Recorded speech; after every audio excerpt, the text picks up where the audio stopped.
Hai semua, Assalamualaikum. Pada hari ini saya nak kongsikan resepi ayam masak asam pedas. Hari ni pertama sekali saya nak pergi ambil daun kesum.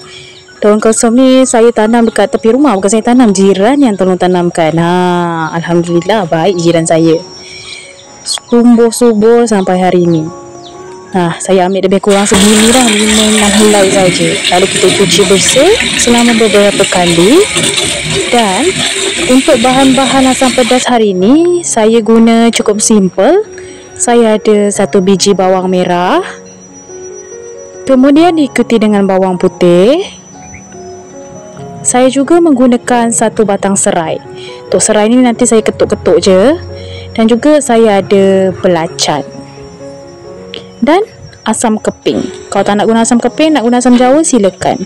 Lalu saya ada cili kering yang saya dah rendam guna air panas. Dan juga ni bahan utama kita iaitu daging ayam. Ni saya cuci terlebih dahulu. Ni saya membuatkan dia menggunakan tepung bagi hilang hanyir.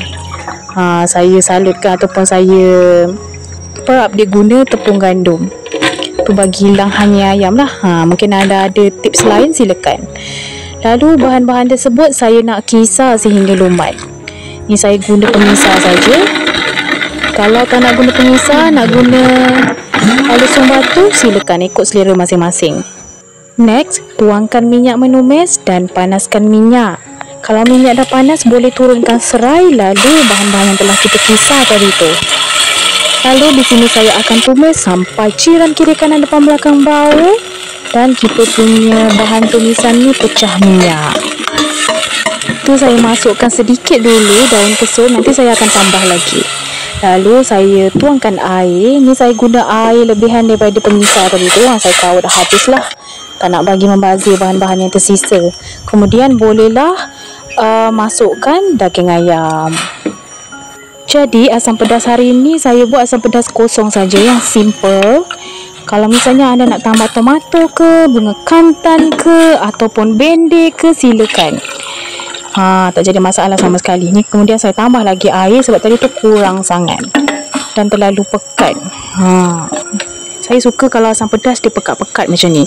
Lalu jangan lupa tambahkan garam sesuai selera, gula sedikit dan juga penyedap rasa bagi yang guna.